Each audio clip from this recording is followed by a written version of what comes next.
అవతరించారు. అవతరించి ఏం చేశారు, భక్తులకు ఏం నేర్పించేదానికి అవతరించారు అనేసి మొత్తం కూడా ఈ యొక్క సాంగ్లో శ్రీల భక్తివినోద ఠాకూర్లు చాలా చక్కగా వర్ణించడం జరిగిందనమాట. ఈ యొక్క వైష్ణవ సాంగ్స్ అన్నీ కూడా మనం చూస్తే భాగవత సారాంశం అంటారు ఈ యొక్క వైష్ణవ సాంగ్స్ని. ఎందుకు అని మనకు అనిపిస్తుంది. భాగవతం చూసుకుంటే 12 స్కందాలు, మొత్తం 18 బుక్స్ ఉంది. దాని యొక్క సారాంశం చూసుకుంటే ఈ యొక్క స్మాల్ బుక్ లాగానే ఉంటుంది. అంటే అంత దాని నుంచి సారం తీస్తే ఇంతేనా అంటే, ఈ యొక్క భాగవతంలో ఏదైతే మొత్తం ఇవ్వబడిందో దాన్ని మొత్తం కూడా ఆచార్యులు పాటల రూపంలో దీంట్లో రచించారనమాట. వైష్ణవ సాంగ్స్ అంటే అదే. ఇది వైష్ణవ సాంగ్స్ అంటే ఏది సాంగ్స్ కాదు, భాగవతంలో ఉండే ప్రతి ఒక్క అంశం కూడా దీంట్లో వస్తుంది. మనం చూసుకోవచ్చు. కంపారిజన్ చేసి చూస్తే కనుక భాగవతంలో వచ్చే ప్రతి అంశం కూడా ఈ యొక్క వైష్ణవ సాంగ్స్లో ఏదో ఒక సాంగ్లో సెట్ అవుతుందన్నమాట. కాబట్టి వైష్ణవ సాంగ్స్ భాగవత సారాంశంగా చెప్పడం జరుగుతుంది. ఇది పాడతాను చూసుకొని. శ్రీకృష్ణ చైతన్య ప్రభు జీవే దయా కొరి స్వపార్షద స్వీయ ధామ సహాయవతరి. శ్రీకృష్ణ చైతన్య ప్రభు జీవే దయా కొరి స్వపార్షద స్వీయ ధామ సహాయవతరి. శ్రీకృష్ణ చైతన్య ప్రభు జీవే దయా కొరి స్వపార్షద స్వీయ ధామ సహాయవతరి. శ్రీకృష్ణ చైతన్య ప్రభు జీవే దయా కొరి స్వపార్షద స్వీయ ధామ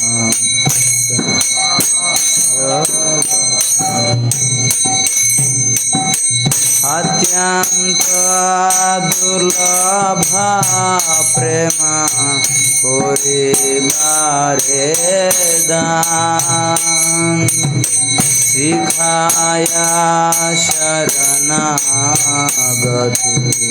ভক্তের প্রাণ অত্যন্ত দুর্লভ প্রেম করিবারে দান শিখায়া শরণাগতি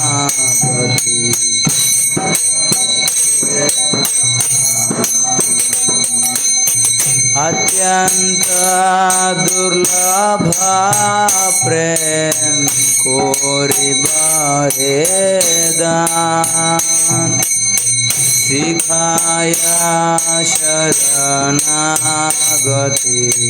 ভক্তের প্রাণ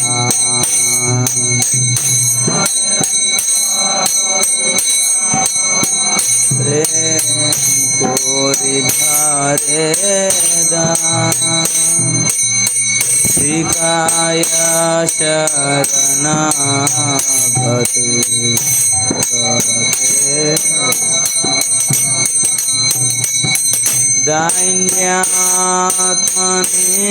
दैन्यात्मनिवेदन गोत्रतेवारान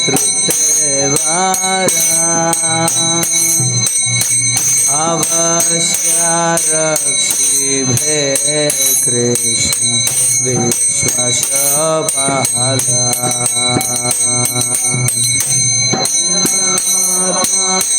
निवेदन गोत्रतेवारान अवश्य रक्षि शिवे कृष्ण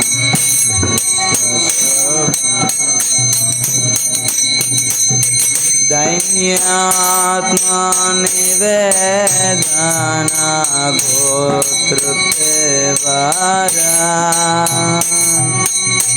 अवश्य रक्षिभे कृष्ण विश्वसपाला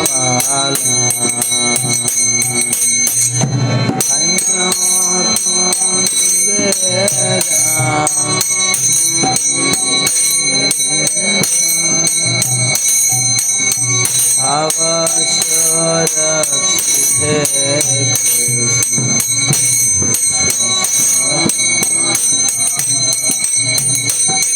भक्ति अनुकूल मात्र कार्येर स्वीकार भक्ति प्रतिकूल भाव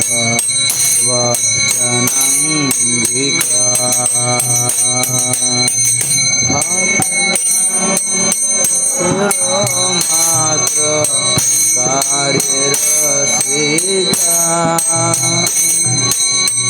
भक्ति प्रतिकूल भाव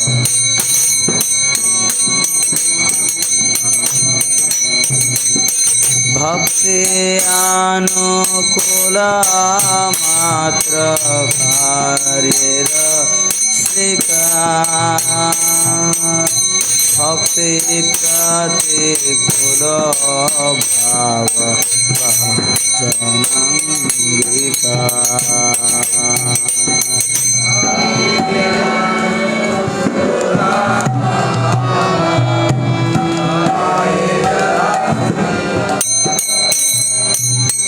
भक्ति प्रतिकूल भाव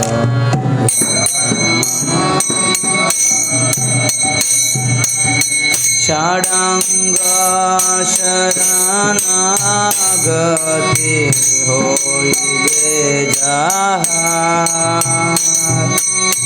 ताहारा प्रार्थना सुने श्रीनंद कुमार षडांग शरणागति होइबे जाहार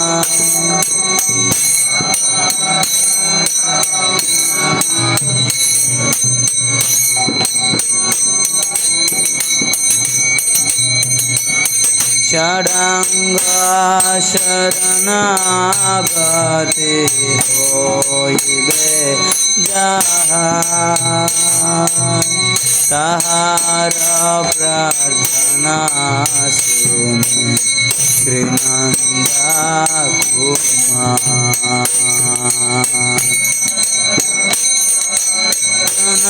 शरणागति होइबे जाहार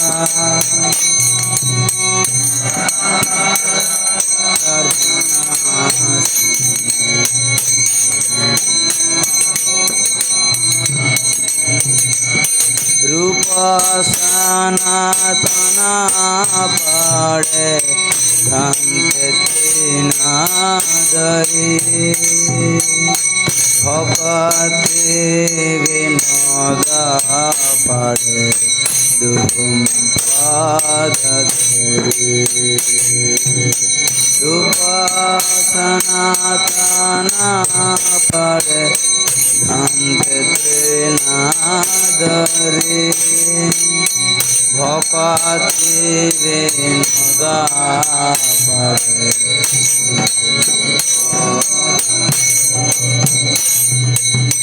रूप सनातन पड़े धन्ते त्रिनादरी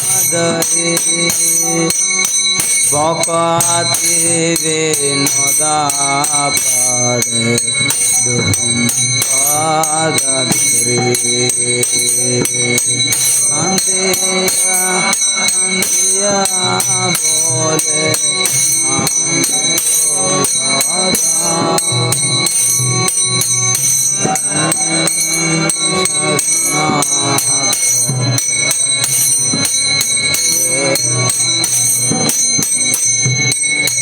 কান্দিয়া কান্দিয়া বলে আমি তো আধাম শিকায় শরণাগতি ভক্তে হে ভূতাম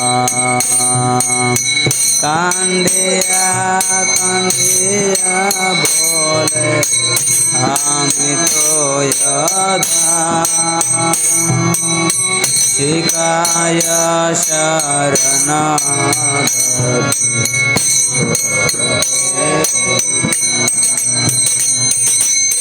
কান্দিয়া কান্দিয়া বলে আমি তো আধাম শিকায় শরণাগতি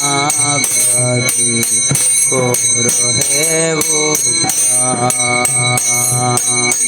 কান্দিয়া কান্দিয়া বলে আমি তো আধাম শিকায় শরণাগতি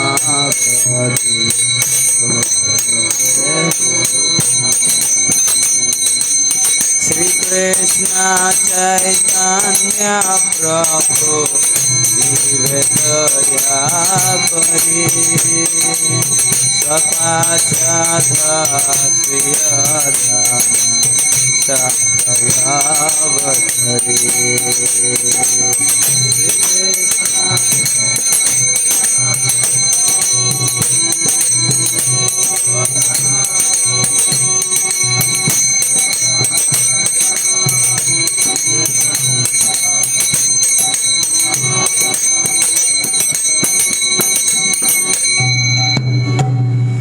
श्री शिल भक्तिविनोद ठाकुर की, श्रील प्रभुपाद की, ग्रंथराज श्रीमद् भगवद गीता यथातथम की।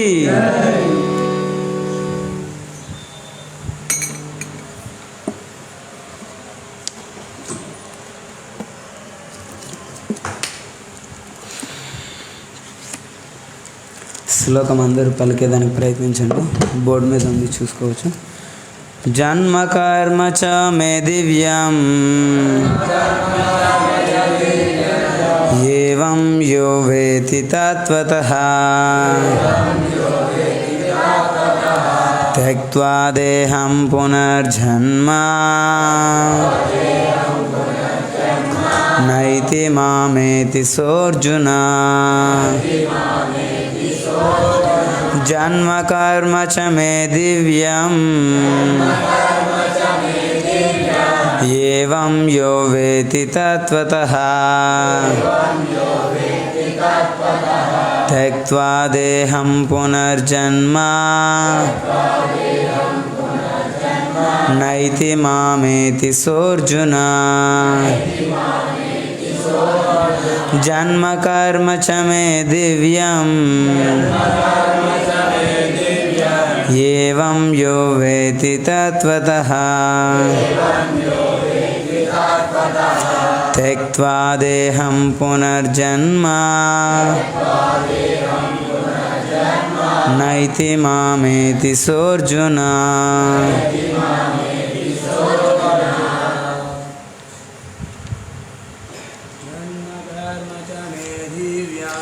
जन्म कर्म च मे दिव्यम् एवं यो वेति तत्त्वतः त्यक्त्वा देहं पुनर्जन्म नैति मामेति सोऽर्जुन.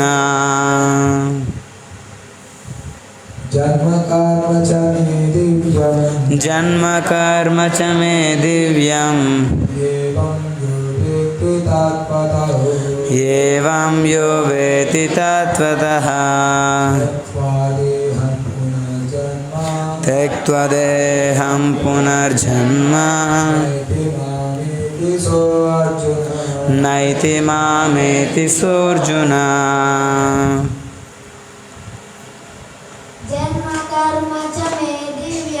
జన్మ కర్మ చ మే దివ్యం ఏవం యో వేతి తత్వతః త్యక్త్వా దేహం పునర్జన్మ నైతి మామేతి సోర్జున. అందరు గట్టిగా చెప్పేదానికి ప్రయత్నించండి. ఇది స్వయంగా భగవంతుడు పలికినటువంటి శ్లోకాలు. ఇటువంటి పలకడం ద్వారా మనం కూడా పవిత్రమవుతాం. కాబట్టి అందరు గట్టిగా చెప్పేదానికి ప్రయత్నించండి. జన్మ కర్మ చ మే దివ్యం ఏవం యో వేతి తత్వతః త్యక్త్వా దేహం పునర్జన్మ నైతి మామేతి సోర్జున. మాతాజీ. జన్మ కర్మ చ మే దివ్యం ఏవం యో వేతి తత్వతః త్యక్త్వా దేహం పునర్జన్మ నైతి మామేతి సోర్జున. జన్మ కర్మ చ మే దివ్యం ఏవం యో వేతి తత్వతః త్యక్త్వా దేహం పునర్జన్మ నైతి మామేతి సోర్జున. జన్మ కర్మ చ మే దివ్యం సోర్జున కదా.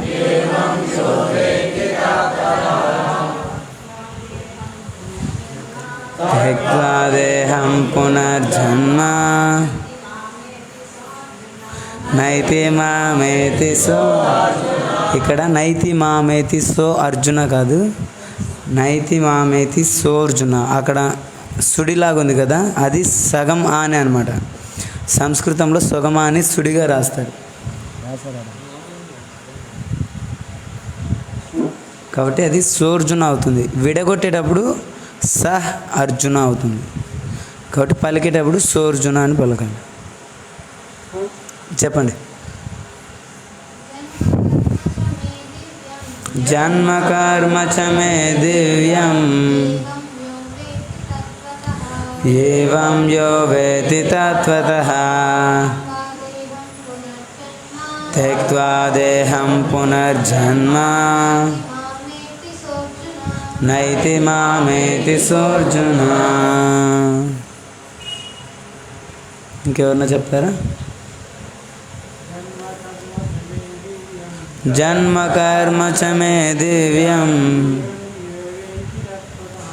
ఏవం యో వేతి తత్వతః త్యక్త్వా దేహం పునర్జన్మ నైతి మామేతి సోర్జున. ప్రతి పదార్థం భావం. భాష్యం శ్రీల ప్రభుపాద ద్వారా. జన్మ పుట్టుక, కర్మ కర్మము, చ కూడా, మే నా యొక్క, దివ్యం దివ్యమైనది, ఏవం ఇట్టిదని, యహ్ ఎవడు, వేతి తెలుసుకొనునో, తత్వతః యథార్థముగా, త్యక్త్వా విడిచిపెట్టి, దేహం ఈ దేహమును, పునః తిరిగి, జన్మ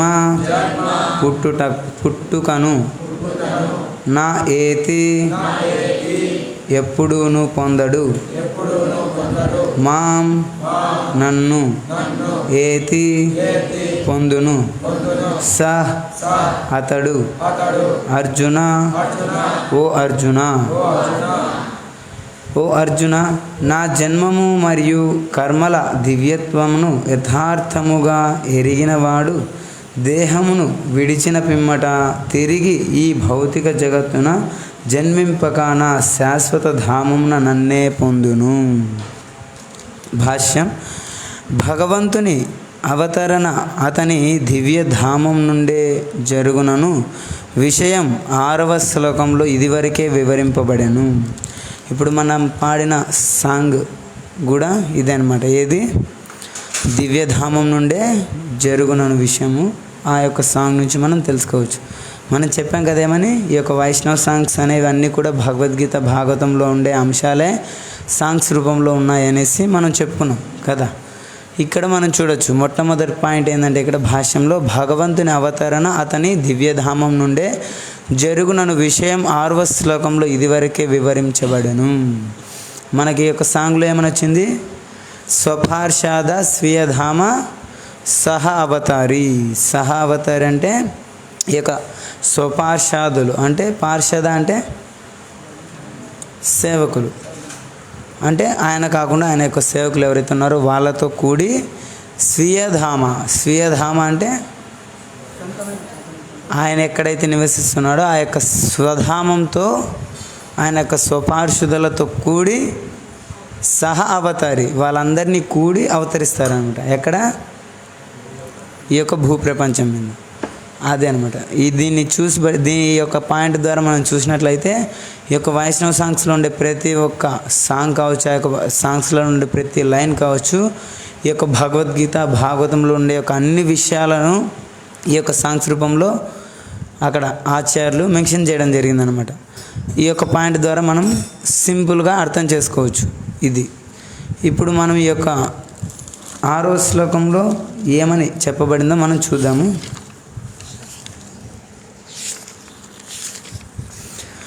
అజోపి సన్ అవ్యయాత్మ భూతాని మీశ్వరోపి సన్ ప్రకృతిం స్వామధిష్ఠాయ సంభవామి ఆత్మమాయయా.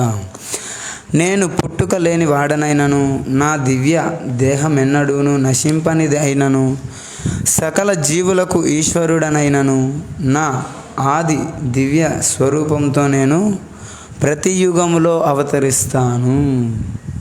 ఇక్కడ ఏమని చెప్తున్నారు? నా యొక్క దివ్య స్వరూపంతో ప్రతి యుగంలో నేను అవతరిస్తాను అనేసి చెప్తున్నారండి. ఇది వాస్తవమా కదా? కదా. భగవంతుడు ప్రతి యుగంలో అవతరిస్తూనే ఉన్నాడు ఏదో ఒక రూపంలో. సత్యయుగంలో ఎలా వచ్చారు?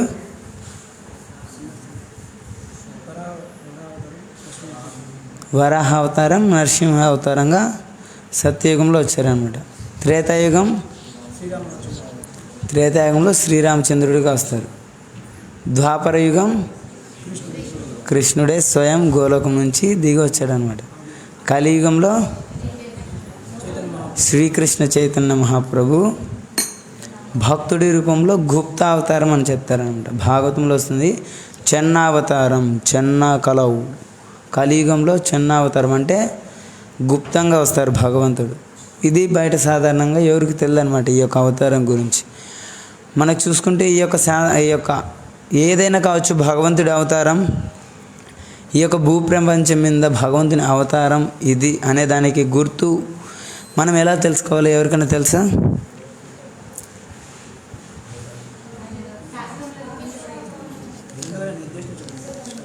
ఇప్పుడు చాలామంది అవతారాలను చెప్పుకుంటున్నారు కదా. చాలామంది ఉన్నారు, రకరకాల వ్యక్తులు, యోగులు కావచ్చు. వాళ్ళు సాధారణ వ్యక్తులే, బట్ వాళ్ళ పేరు ముందు ఏమని పెట్టుకుంటారు? భగవాన్ అని పెట్టుకుంటారు అన్నమాట. భగవాన్ అనే పదం అంత సాధారణమైనటువంటి పదం కాదు, చాలా విశిష్టమైనటువంటి పదం భగవాన్ అనేది. అటువంటి పేరుని సాధారణ జనులు కూడా వాళ్ళు భగవంతులని పెట్టుకుంటున్నారు. వాళ్ళు నిజంగా భగవంతులు అయితే వాళ్ళ గురించి శాస్త్రాల్లో ఉండాలన్నమాట. మనం చూసుకున్నట్లయితే ప్రస్తుత కలియుగంలో సాధారణ అవతారం వచ్చేదేంది? కల్కి ఈ యొక్క కలియుగంలో అవతరిస్తారని సాధారణంగా అందరికీ తెలిసిన విషయమే. అందరికీ తెలిసిన విషయమే కాదు, అది శాస్త్రంలో నిర్ధారించబడింది కూడా.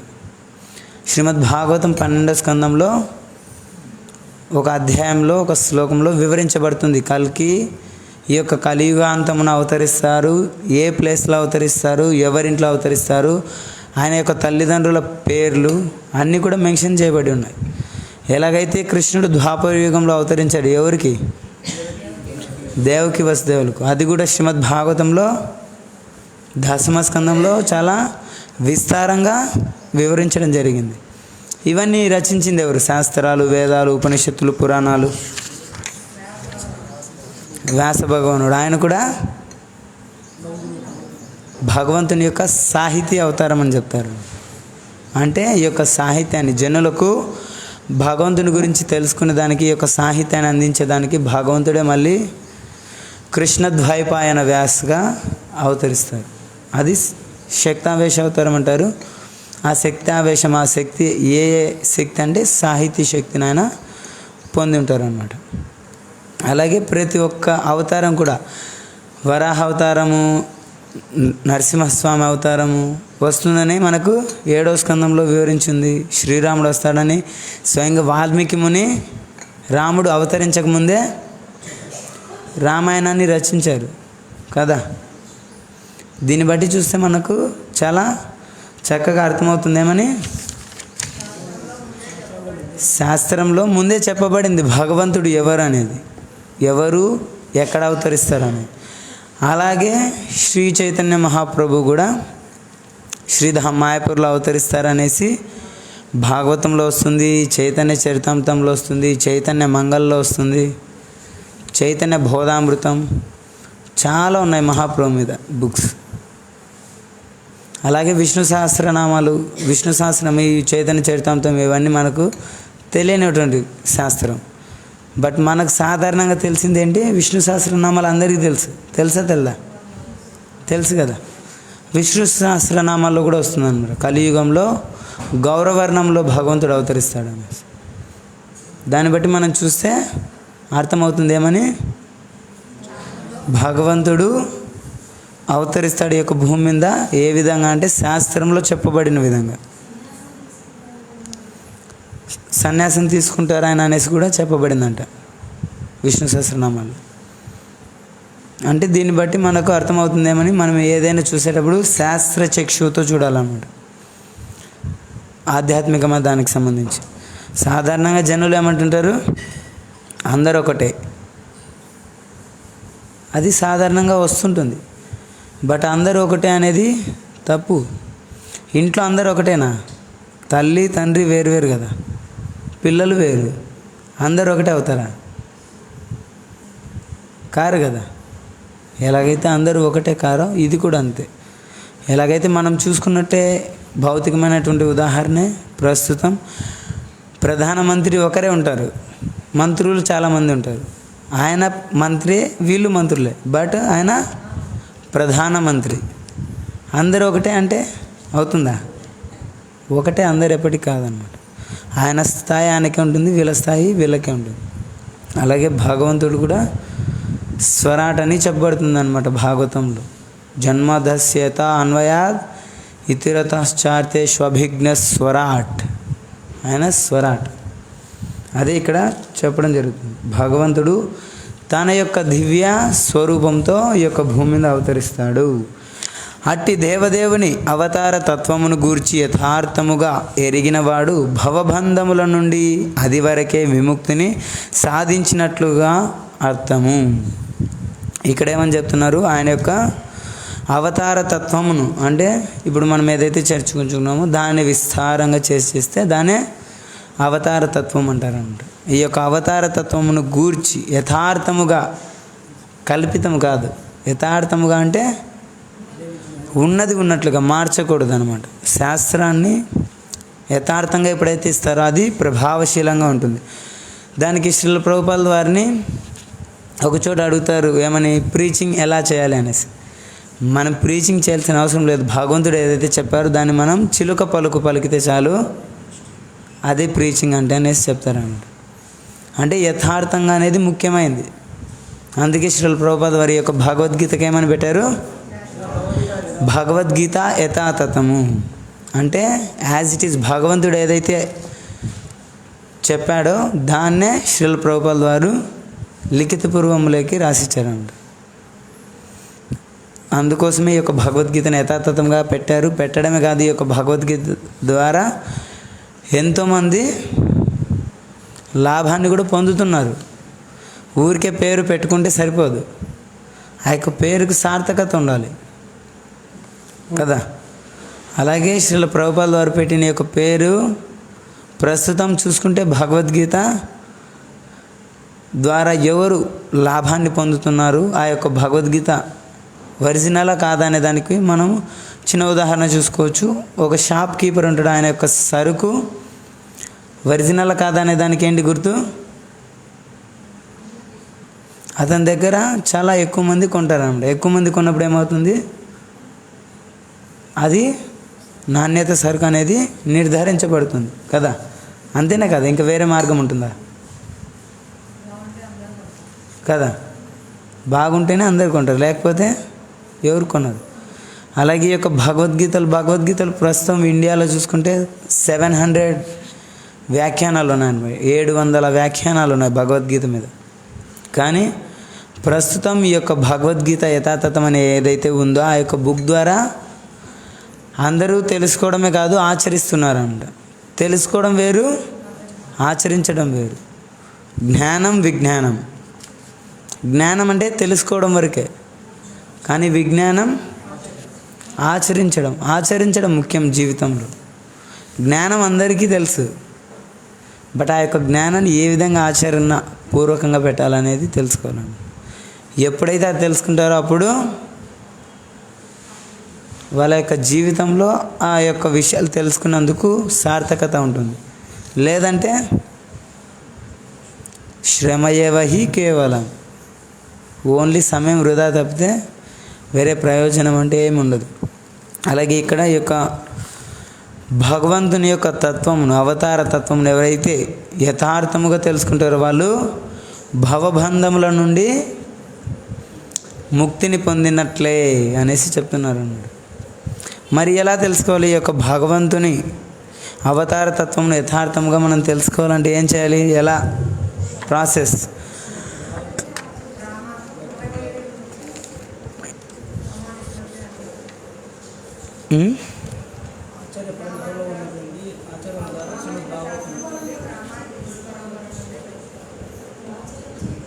ప్రామాణికమైనటువంటి వ్యక్తులు ఎవరైతే ఉంటారో వాళ్ళ నుంచి మనము తెలుసుకున్నప్పుడే ఆ యొక్క,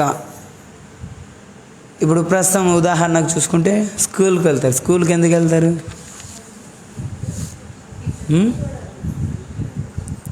విద్యను నేర్చుకోవడం కోసం. అంటే మనకు తెలియనటువంటిది తెలుసుకోవడం కోసం వెళ్తాం. అక్కడికి వెళ్ళినప్పుడు టీచర్స్ చెప్తారేమని, ఇలా రాస్తే ఏ,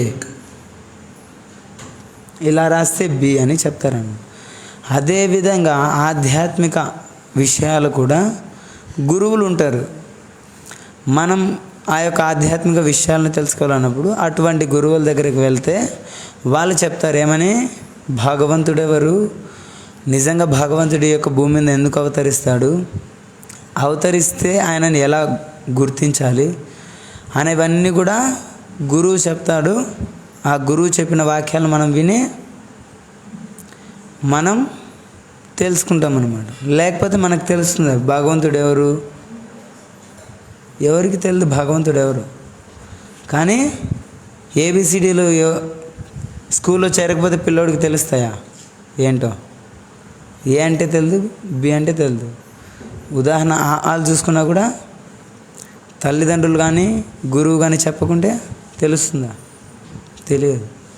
అంటే దీన్ని బట్టి మనం చూసుకుంటే తప్పకుండా మానవుడు అనే వ్యక్తి తన యొక్క జన్మారంభంలోనే అజ్ఞానంతో ఉంటారు.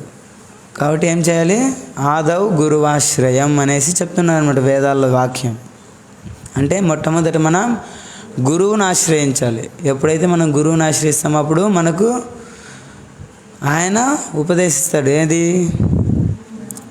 జ్ఞానాన్ని. ఆ యొక్క జ్ఞానం ఏంటంటే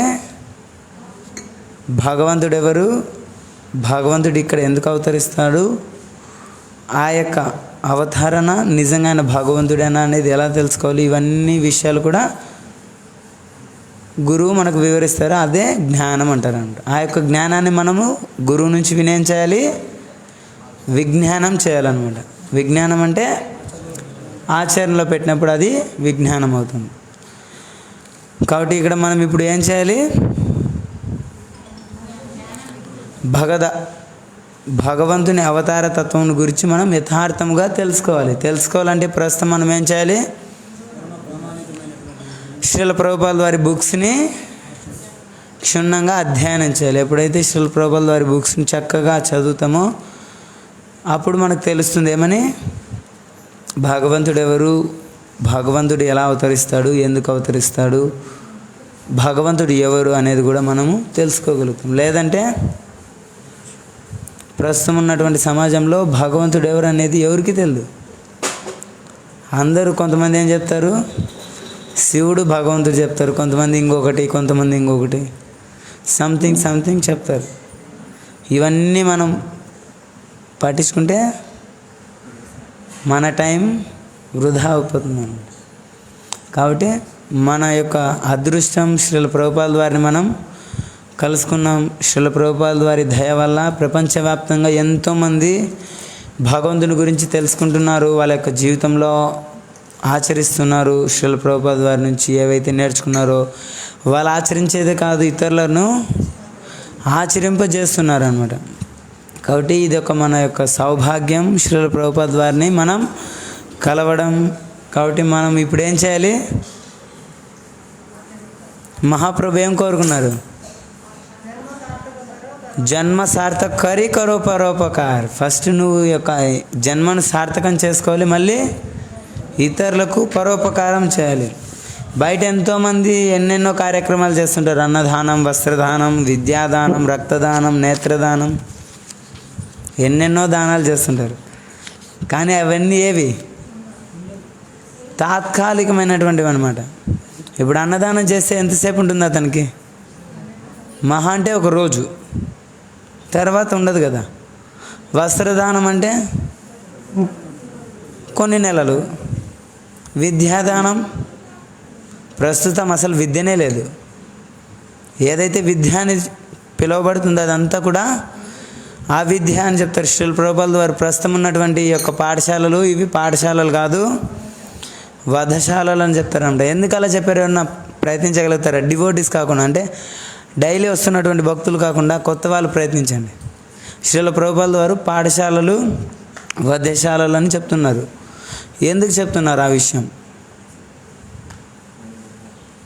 ప్రయత్నించండి. మీరు కానీ మీరు మీరు మీరు ఎవరైనా చెప్పచ్చు, జస్ట్ ప్రయత్నం ఇదంతే.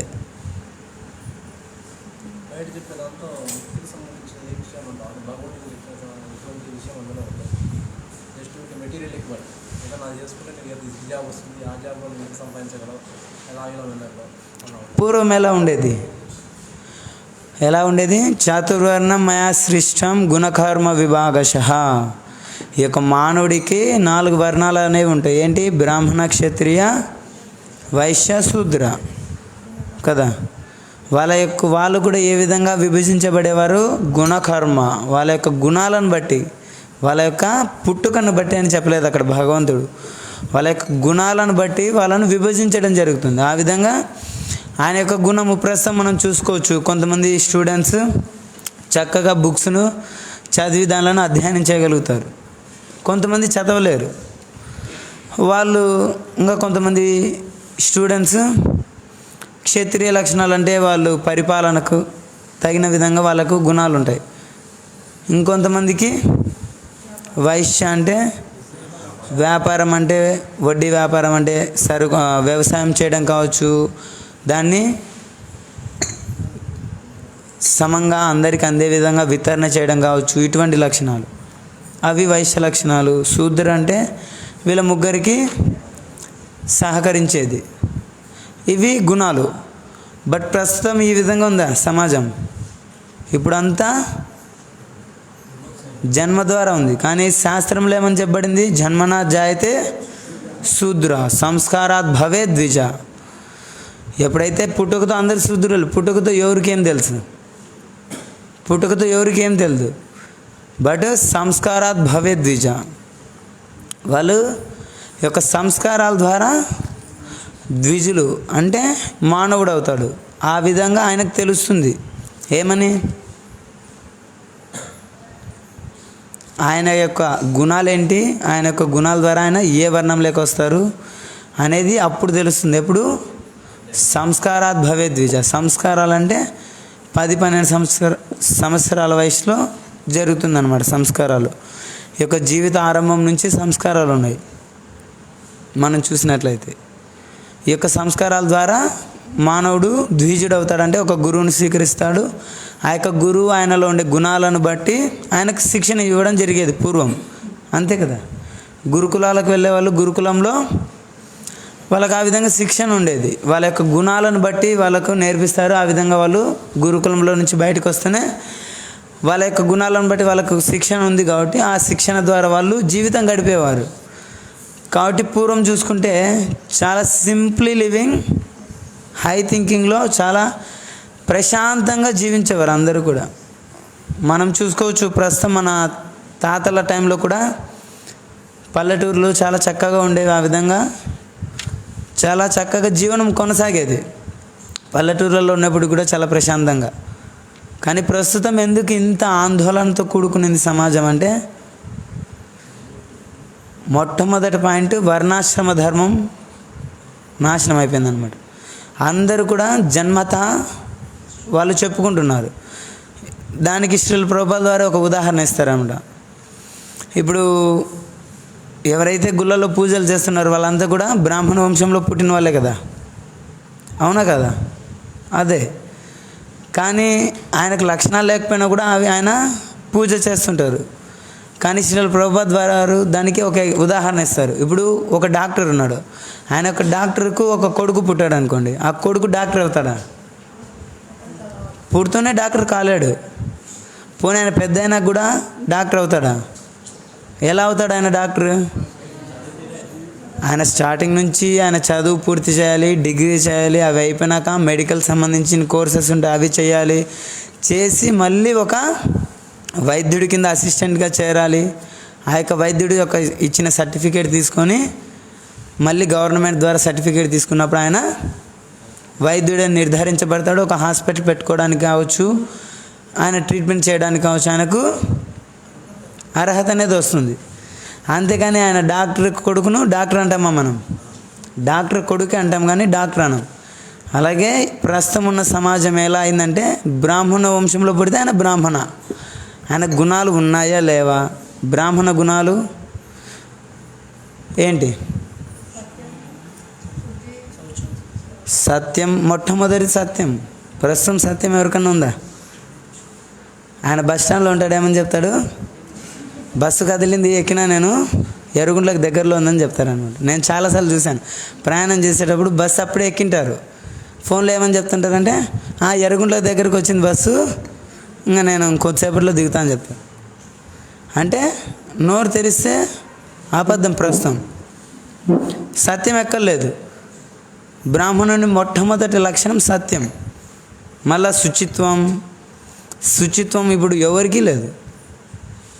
సాధారణంగా చూసుకుంటే సాధారణ శుచిత్వం ఉండొచ్చు, బట్ బ్రాహ్మణకు ఉండాల్సిన శుచిత్వం అయితే ప్రస్తుతం లేదు. ఇవన్నీ బ్రాహ్మణ గుణాలు. మనం ఏదైనా చూసేటప్పుడు బ్రాహ్మణ గుణాలు ఉండాలి. ఉన్నప్పుడు ఆయన బ్రాహ్మణ అని చెప్పచ్చు, లేకపోతే ఆయన ఏమవుతాడు? ద్విజబంధు. ద్విజ అంటే బ్రాహ్మణ, క్షత్రియ, వైశ్య ముగ్గురిని ద్విజ అంటారు. వాళ్ళ యొక్క బంధువులు అవుతారు కానీ బ్రాహ్మణులు అయితే కాలేరు. అలాగా పూర్వము గురుకులాలలో వాళ్ళ యొక్క గుణాలను బట్టి శిక్షణ ఇచ్చేవారు. ఆ విధంగా వాళ్ళ యొక్క కార్యాలలో నెలకొని వాళ్ళు జీవితం గడిపేవారు. ప్రస్తుతం ఏ యొక్క పాఠశాల అయినా వాళ్ళ గుణాలను బట్టి శిక్షణ ఇస్తున్నారా? ఆ విధంగా ఏమవుతుంది? వాళ్ళు చదివేది ఒకటి,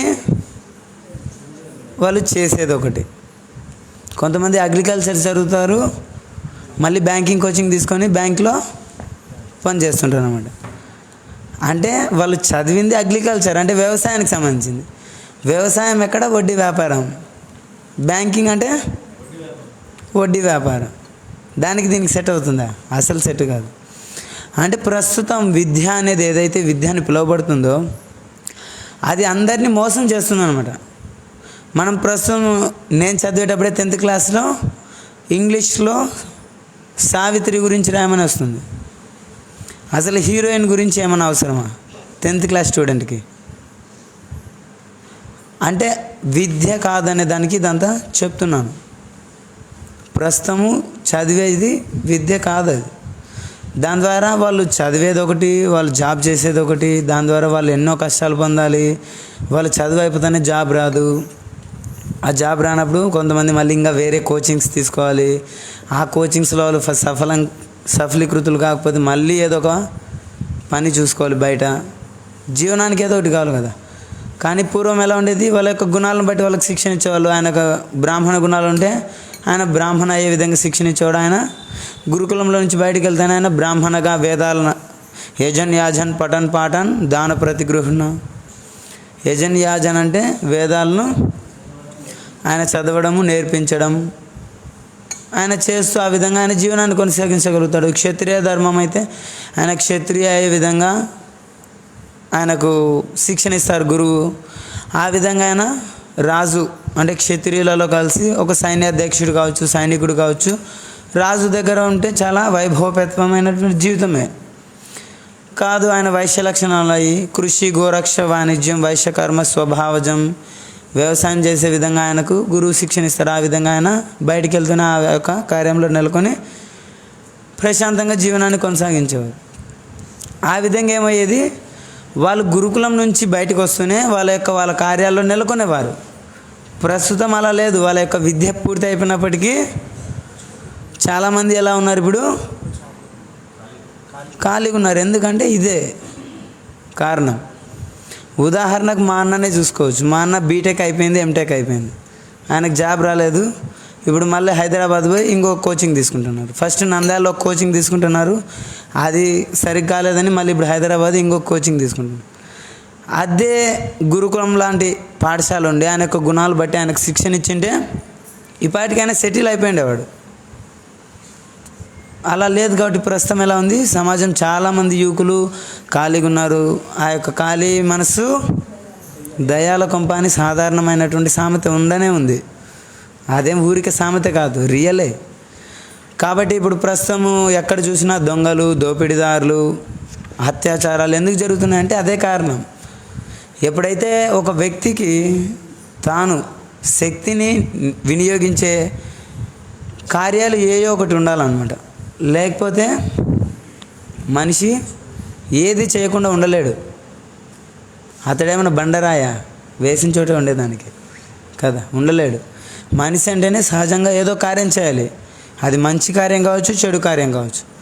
మంచి కార్యం దొరికినప్పుడు మంచి చేస్తారు ఎవరైనా, చెడు చేస్తారా? చేయరు, ఎవరు చెడు చేయరు. కానీ మంచి కార్యం జాబ్స్ ఆయనకు దొరకనప్పుడు ఏమవుతుంది, ఆయన ఏదో ఒక దీనికి జీవించాలి కాబట్టి ఏదో ఒకటి చేయాలి. వాళ్ళ యొక్క టెక్నాలజీని బట్టి బ్యాంక్ రాబరీనా, బైక్ రాబరీనా, జాబ్ రాబరీనా ఏదో ఒకటి అయితే చేయాల్సి ఉంటుంది. ఏదో ఒకటి చేసి ఆయన బతకాలి కాబట్టి ఏదో ఒకటి చేయాలి. ప్రస్తుత సమాజం అంతా భ్రష్టు పట్టిపోతుంది. ఎందుకంటే ఒకటి కారణం, భగవద్గీతను చదవకపోవడమే అనమాట. భగవద్గీత చదివితే ఇంత ఉండదు.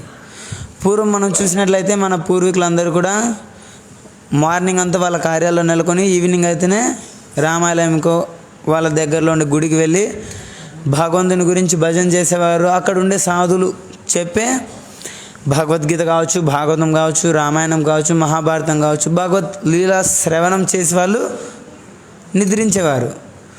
ఆ విధంగా వాళ్ళు నిద్రించేటప్పుడు వాళ్ళ యొక్క స్మరణ అంతా కూడా భగవంతుని గురించి స్మరిస్తూ నిద్రిస్తారు.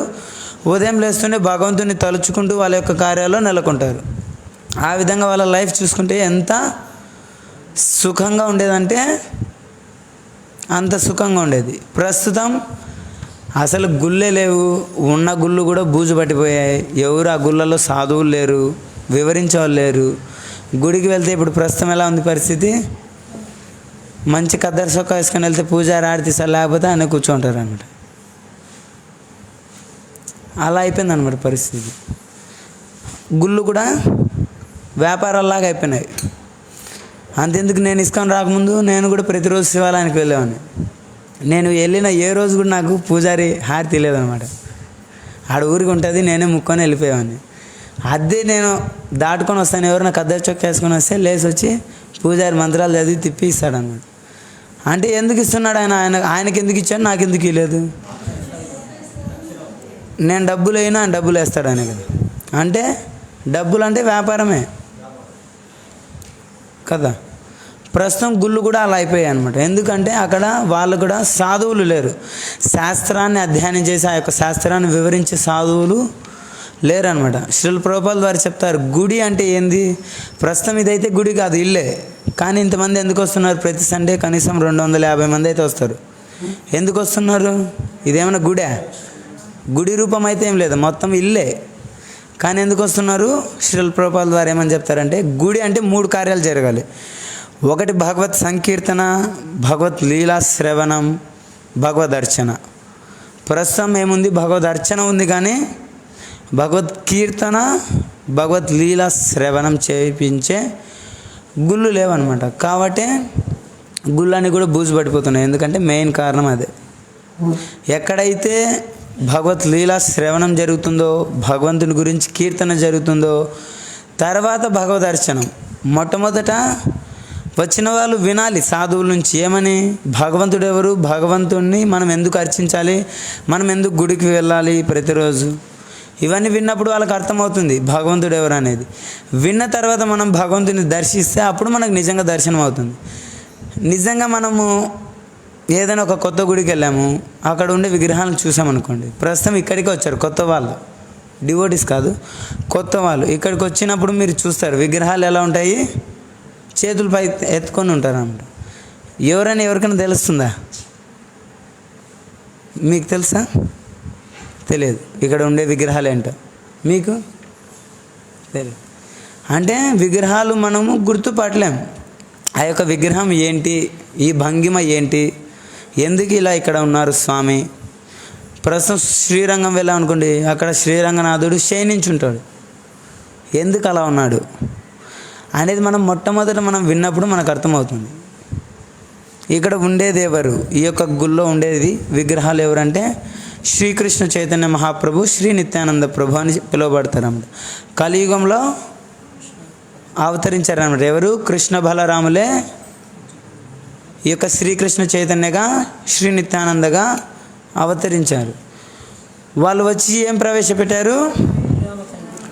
యజ్ఞై సంకీర్తనై ప్రాయై యజంతి సుమేధస. ఈ యొక్క కలియుగంలో యజ్ఞం సంకీర్తన యజ్ఞం. సంకీర్తన ఏ విధంగా చేయాలనేది నేర్పించడానికి భగవంతుడి యొక్క కలియుగంలో అవతరించారు. మళ్ళీ యొక్క సంకీర్తన ఎలా చేయాలనేది మనకు చూపించడం కోసమే భగవంతుడు, మనం ఇక్కడ చూడొచ్చు ఫోటో, ఈ యొక్క ఫోటో సంకీర్తన ఫోటో అంటారు అనమాట. సంకీర్తన అక్కడ ఎలా జరుగుతుంది? మొత్తం అందరూ చేతులు పైకెత్తి కర్తాల ధ్వనులు, మృదంగం వాయిస్తూ హరే కృష్ణ హరే కృష్ణ కృష్ణ కృష్ణ హరే హరే, హరే రామ రామ రామ హరే హరే అని సంకీర్తన చేస్తున్నారు అనేది మనం విన్నప్పుడు అర్థమవుతుందేమని. ఇక్కడ ఉండేది కృష్ణ బలరాములు కలియుగంలో శ్రీకృష్ణ చైతన్య నిత్యానందగా అవతరించారు. వాళ్ళు ఈ విధంగా చేతులు ఎత్తడానికి కారణం ఏంటంటే, భగవత్ సంకీర్తనలో ఈ విధంగా చేతులు ఎత్తి ఎవరైతే నృత్యం చేస్తే ఏమవుతుంది? ఆనందాన్ని పొందుతారనమాట. దానికి ఉదాహరణకు మనం చెప్పచ్చు, బాలాజీ ఎలా ఉంటారు? ఒక చెయ్యి ఎలా ఉంటుంది, ఒక చెయ్యి ఇలా ఉంటుందన్నమాట కదా. లెఫ్ట్ హ్యాండ్ ఇలా ఉంటుంది బాలాజీకి, రైట్ హ్యాండ్ ఇలా ఉంటుంది. అంటే దీని అర్థం ఏంటి? లెఫ్ట్ హ్యాండ్ రైట్ హ్యాండ్ చూడమని గుర్తు అనమాట. రైట్ హ్యాండ్ ఏం చెప్తుంది? నా పాదాలను ఎవరైతే ఆశ్రయిస్తారో వాళ్ళు ఆనందంగా ఉంటారు అని చెప్తున్నారు. ఆనందంగా ఉంటే ఇప్పుడు ఉదాహరణకు చూడండి, చిన్నపిల్లలకు ఆనందం ఎక్కువైంది అనుకోండి, ఏం చేస్తారు? తల్లి దగ్గరికి వచ్చి చేతులు పైకెత్తి ఆనందంతో ఏదని చెప్తుంటారు, తల్లి కానీ తండ్రి కానీ. అంటే వాళ్ళకి ఆనందం ఎక్కువైనప్పుడు చేతులు పైకెత్తుతారనే దానికి మనం చూడొచ్చు ఉదాహరణ. ఎవరికైనా అది అనుభవమే కదా. అంటే మనం భగవత్ పాదపద్మాలను ఆశ్రయిస్తే మనం ఎలాంటి ఆనందాన్ని పొందుతాం, ఆనందాన్ని పొందినప్పుడు ఎలా ఉంటాం అనే దానికి కలియుగంలో శ్రీకృష్ణ చైతన్య మహాప్రభు రూపంలో భగవంతుడే స్వయంగా అవతరించి చూపిస్తున్నాడు అన్నమాట. ఎలాగైతే మనం భగవత్ పాదపద్మాలు పొందితే ఆశ్రయిస్తామో అప్పుడు ఆనందాన్ని పొందుతాం, ఆనందాన్ని పొందితే చేతులెత్తి నృత్యం చేస్తామన్నమాట. కాబట్టి ఇక్కడ భగవంతుడు చేతులెత్తి నృత్య భంగిమలో ఉంటారు. మీరు చూస్తే కన్నా పాదాలు నృత్య భంగిమలో ఉంటాయి. పాదాలు కూడా సాధారణంగా పాదాలు ఎక్కడ ఉంటాయి, రెండు ఒకే చోటు ఉంటాయి. కానీ ఇక్కడ ఎలా ఉంటాయి, ఒకటి ఫ్రంట్ ఒకటి బ్యాక్ ఉంటుందన్నమాట. అంటే అది నృత్యం చేస్తున్నట్టు భంగిమ. అంటే ఆనందంలో నృత్యం చేసేటప్పుడు చేతులు పైకెత్తారు ఎవరైనా, సాధారణంగా చిన్నపిల్లలు కావచ్చు, ఎవరైనా కావచ్చు. ఇప్పుడు క్రికెట్లో కావచ్చు, ఏదైనా స్పోర్ట్స్లో కావచ్చు, గేమ్స్లో కావచ్చు, వాళ్ళు విన్ అవుతానే చేతులు పైకెత్తారు కదా. ఎందుకు? ఆనందంలో వాళ్ళు గెలిచామనే ఆనందంలో చేతులు పైకెత్తారు. అంటే దాన్ని బట్టి మనం చూస్తే ఏమర్థమవుతుంది, ఆనందంలో ఉన్నప్పుడే చేతులు పైకెత్తారు కదా. అలాగే భగవంతుని పాదపద్మాలను ఎవరైతే ఆశ్రయిస్తారో వాళ్ళు ఆనందంగా ఉంటారు. కాబట్టి ఈ యొక్క సంకీర్తనలో అందరూ కూడా చేతులు ఎత్తి ఎందుకు నృత్యం చేస్తారంటే భగవత్ పాదపద్మాలను ఆశ్రయించారు కాబట్టి భక్తులందరూ ఆనందంగా ఉంటారు. కాబట్టి ఆనందంలో వాళ్ళు చేతులు పైకెత్తి సంకీర్తనలో నృత్యం చేస్తారన్నమాట. కాబట్టి భగవంతుని మనం ఆశ్రయించడం ద్వారా ఆనందాన్ని పొందడం అనేది మనం నేర్పించడం కోసం భగవంతుడు స్వయంగా ఈ యొక్క కలియుగంలో అవతరించాడు. కనుక అట్టి వ్యక్తి ప్రస్తుత భౌతిక దేహమును విడిచిన వెంటనే భగవద్ధామమును తిరిగి చేరుకొనును. ఎట్టి వ్యక్తి ముందు లైన్లో చెప్పారనమాట. భగవంతుని యొక్క అవతార తత్వంను ఎవరైతే యథార్థంగా తెలుసుకుంటారో వాళ్ళు భవబంధం అంటే ఏంటి? భవ అంటే ఎవరిని అంటారు? భవ అని, భవుడు, శివుడు భవుడు అని పిలువబడతాడు అన్నమాట. అంటే ఈ యొక్క భౌతిక ప్రపంచాన్ని ఈశ్వరుడు కాబట్టి భవుడు అని పిలువబడతాడు. అంటే భవ అంటే జన్మ, మృత్యువు, జర, వ్యాధి. జర అంటే వృద్ధాప్యం, వ్యాధులు. ఈ యొక్క నాలుగింటిని భవరోగం అంటారు అనమాట. భవరోగం అంటే జన్మ, మృత్యు, వృద్ధాప్యం, వ్యాధులు. ప్రస్తుతం ఎన్నో సమస్యలు చెప్తారు. ఆర్థిక సమస్యలు కావచ్చు, జనాభా పెరిగింది అంటారు, రకరకాల సమస్యలు చెప్తారు. వాస్తవంగా మానవుడికి ఉండే ముఖ్యమైనటువంటి సమస్యలు ఏంటంటే ఇవి నాలుగే. ఏంటి? జన్మ, మృత్యు, వృద్ధాప్యం, వ్యాధులు కదా. మనం ఆర్థిక సమస్యల నుంచి బయటపడవచ్చు. అధిక జనాభా సంఖ్య పెరిగిందంటే దాని నుంచి కూడా బయటపడవచ్చు. కానీ ఈ యొక్క వృద్ధాప్యం, వ్యాధుల నుంచి మనం బయటపడినామా? ఇప్పుడు కరోనా వచ్చింది. కరోనా నుంచి దాదాపుగా ఇప్పుడు బయటపడినారా లేదా? పడినారు. జనాభా సంఖ్య అంటే ఇప్పుడు ప్రస్తుతము ఇంటికి ఇద్దరే పిల్లలు, ఇంటికి ఒకరే పిల్లలు అని చెప్పుకుంటూ గవర్నమెంట్ వస్తూ జనాభా సంఖ్యను తగ్గిస్తుంది. కానీ వ్యాధులు రాకుండా ఏమైనా చేస్తుందా గవర్నమెంట్? ప్రస్తుతం ప్రొద్దుటూరులో ఎన్ని హాస్పిటల్స్ ఉన్నాయి? పెరుగుతున్నాయి కదా, తగ్గడం అయితే లేదు హాస్పిటల్స్. అంటే దీన్ని బట్టి చూస్తే వ్యాధులు పెరుగుతున్నాయి కానీ తగ్గడం లేదనేది మనకు అర్థమవుతుంది. వృద్ధాప్యం ఎవరికైనా రాకుండా ఉందా? వస్తున్నది. కాబట్టి నిజమైనటువంటి మానవుడికి ఉండేటువంటి కష్టాలు ఏంటంటే ఇవే. ఏంటి? జన్మ, మృత్యు, జరా, వ్యాధి. దీన్ని భవరోగం అంటారు అన్నమాట. ఈ యొక్క భవరోగం నుంచి మనం ఏ విధంగా బయటపడాలనే దానికి మనం ఏం చేయాలి? భగవద్గీత చదవాలి. భగవద్గీతలో చెప్పబడిన యొక్క అంశాలను చదవడం కాదు, వాటిని ఆచరణపూర్వకంగా పెట్టినప్పుడు మనం ఈ యొక్క భవరోగం నుంచి బయటపడతాం. దానికి ఇక్కడ స్వయంగా భగవంతుడు ఏమని చెప్తున్నాడు? భగవద్ అవతార తత్వమును గురించి యథార్థముగా ఎరిగిన వాడు భవబంధముల నుండి అంటే భవరోగం నుండి విముక్తుడు అవుతాడు. విముక్తుడు అంటే బయటపడతాడు అన్నమాట. అంటే దానికి నెక్స్ట్ పాయింట్లో ఏమని వచ్చింది? వెంటనే ఆయన భగవద్ధామమును తిరిగి చేరును. అంటే భగవద్గీతలో ఇంకొక చోట వస్తుంది ఏమని? నతద్భాషయతే సూర్యో న శశాంకో న పావకః యద్గత్వా నివర్తంతే తద్ధామ పరమం మమ. ఈ యొక్క వైకుంఠంలో ఎలా ఉంటుంది పరిస్థితి అంటే అక్కడికి ఎవరైతే చేరతారో వారు మళ్ళీ తిరిగి యొక్క భౌతిక ప్రపంచానికి రారు. వైకుంఠ అంటే అర్థం ఏంటో తెలుసా? వై అంటే లేదు, కుంట అంటే నీటి కుంట, మురికి కుంట అని అంటుంటారు కదా సాధారణంగా. కుంట అంటే ఈ యొక్క దుఃఖంతో నిండిపోయినటువంటి ప్రదేశాన్ని కుంట అంటారు అన్నమాట. అదే భౌతిక ప్రపంచం. దుఃఖాలయం అశాశ్వతం, దుఃఖాలయం అనేసి చెప్తున్నాడు భగవంతుడు. కాబట్టి ఇక్కడ అందరూ కూడా దుఃఖాల్లోనే ఉన్నారు. ఎవరైనా ఆనందంగా ఉన్నారా? బయట ఎవరైనా ఆనందంగా ఉన్నారా? ఆనందం కోసం ఎన్ని ప్రయత్నాలు చేస్తున్నారు వాళ్ళు. ఉదయం లేచినప్పటి నుంచి ఎన్నో ప్రయత్నాలు, జాబ్స్ కావచ్చు, ఇంకొకటి కావచ్చు, వ్యాపారాలు కావచ్చు, ఇవన్నీ ఇండస్ట్రియల్గా కావచ్చు, ఇవన్నీ ఎందుకు చేస్తున్నారు? డబ్బుల కోసం. డబ్బులు వస్తే ఆనందం పొందుతామని కదా చేసేది. కానీ ఆనందం పొందుతున్నారు డబ్బులు పొందిన వాళ్ళంతా? లేదు. ఎందుకు? ఇది దుఃఖాలయం కాబట్టి ఆనందం పొందలేరు అనమాట. ఎలాగైతే మనం చూడండి, ఇది దేవాలయం అంటారు. దేవాలయం అంటే ఇక్కడ వస్తే మనమంతా భగవంతుని గురించే ఉంటుందన్నమాట. ఫొటోస్ అన్నీ భగవంతుని ఫొటోసే ఉంటాయి. భగవంతుని గురించి నామం కీర్తన జరుగుతుంటుంది, భగవత్ ప్రసాదం దొరుకుతుంది. అంటే మొత్తం దైవ సంబంధంలో ఉంటుంది. కాబట్టి దీన్ని ఏమంటారు? దేవాలయం అంటారు. విద్యాలయం అంటారు. ఏమని? దేన్ని? స్కూల్స్ని విద్యాలయం అంటారు. అంటే అక్కడికి వెళ్తే మనం ఓన్లీ విద్యనే నేర్చుకుంటాం కాబట్టి అది విద్యాలయం. గ్రంథాలయం అంటే అక్కడికి వెళ్తే మొత్తం గ్రంథాలే ఉంటాయి. అలాగే ఈ యొక్క భౌతిక ప్రపంచాన్ని ఏమని చెప్తున్నాడు భగవంతుడు? దుఃఖాలయం అంటే ఇక్కడ మొత్తం దుఃఖమే కానీ సుఖం అనేది ఉండదు. కానీ మనం ఈ యొక్క దుఃఖాలయంలో కూడా ఎలాగైతే ఎడారిలలో అక్కడక్కడ వయాసిస్ అంటే నీళ్లు దొరికే ప్లేసెస్ ఉంటాయన్నమాట. అలాగే ఈ యొక్క దుఃఖాలయంలో కూడా శ్రీల ప్రభుపాదుల వారు చెప్తారన్నమాట. ఇస్కాన్స్ వచ్చేసి వైకుంఠ బ్రాంచెస్. వైకుంఠ అంటే ఇప్పుడే చెప్పాం కదా, ఏమని? దుఃఖాలు లేవు అనే దానికి వైకుంఠం అనే అర్థం, దుఃఖాలు లేవు అనేది. ఇస్కాన్లో ఎవరైతే ఉన్నారో వాళ్ళు దుఃఖంగా లేరు, మనం గమనించవచ్చు.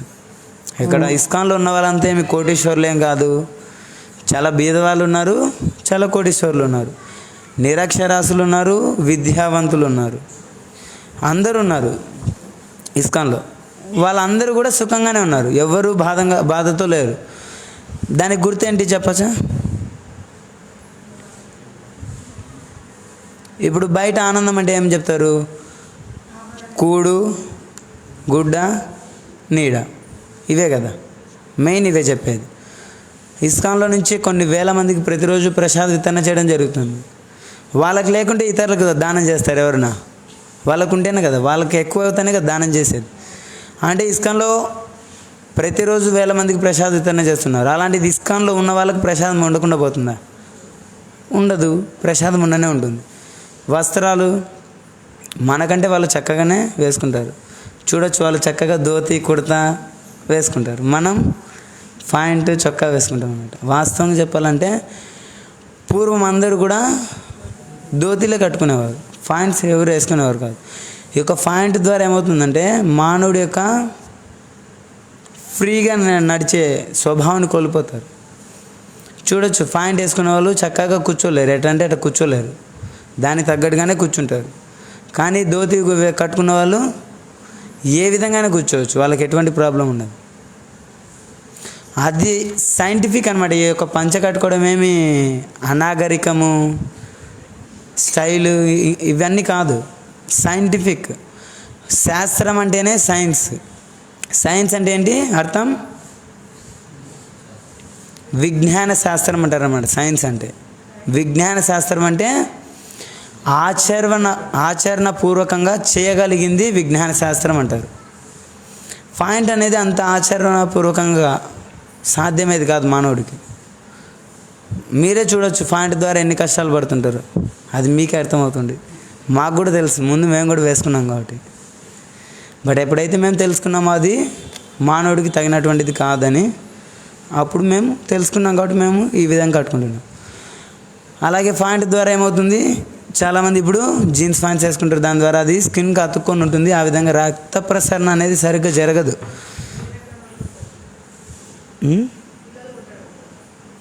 పిల్లలు వీర్యకణాల ఉత్పత్తి సంథింగ్ కారణాలు ఎన్నో ఉండొచ్చు. బట్ మనం సాధారణంగా చూసుకుంటే రక్తం ప్రసరణ చాలా తగ్గుతుంది అనమాట పాయింట్ వేసుకున్నప్పుడు. దాని ద్వారా ఆరోగ్యం చెడిపోతుంది కానీ బాగా ఏదేముండదు. కాబట్టి మనం దాన్ని త్యజించేయాలి. ఎందుకు? మన ఆరోగ్యానికి ఆటంకమే. దాని ద్వారా మన ఆరోగ్యం నష్టపోతే ఏమవుతుంది? మనకే దుఃఖం, ఆనందం అనేది ఉండదు కదా. కాబట్టి అన్ని విధాల మనం శాస్త్రాన్ని ఎప్పుడైతే అనుసరిస్తామో అప్పుడు చాలా చక్కగా ప్రశాంతంగా జీవిస్తున్నాడు. పూర్వం అందరూ కూడా శాస్త్రంలో చెప్పబడిన విధంగా వాళ్ళ యొక్క జీవితాలను నడుచుకునేవారు కాబట్టి వాళ్ళు చాలా ప్రశాంతంగా లైఫ్ గడిపేవారు. ప్రస్తుతం అలా లేదు.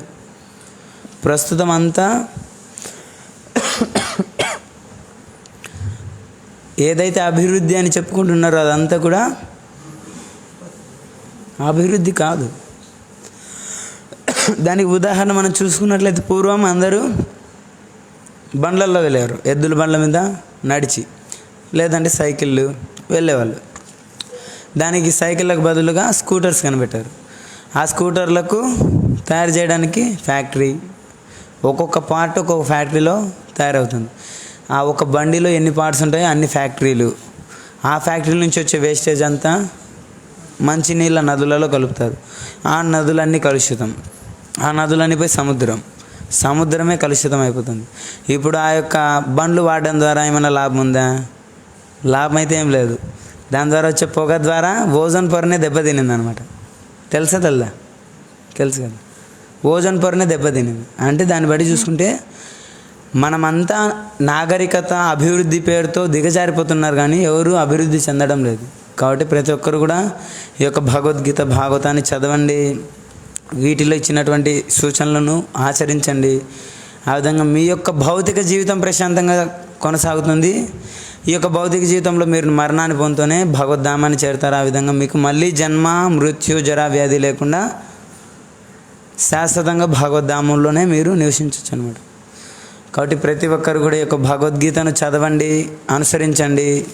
భక్తుల యొక్క సాంగత్యంలో భగవద్గీతను శ్రవణం చేయండి. మీకేమైనా ప్రశ్నలు ఉంటే అడగచ్చు, 1, 2. నేను మా యొక్క గురువుల నుంచి వినింది చెప్పేదానికి ప్రయత్నిస్తాను. లేదంటే హరే కృష్ణ. ఎవరికైనా ఏమైనా ఉన్నాయా? హరే కృష్ణ హరే కృష్ణ కృష్ణ కృష్ణ హరే రామ రామ రామ హరే హరే. గురంధర శ్రీమద్ భగవద్గీత యథాతథం కి, శ్రీల ప్రభుపాద్ కి, నితాయ్ గౌర్ ప్రేమానందే. అందరు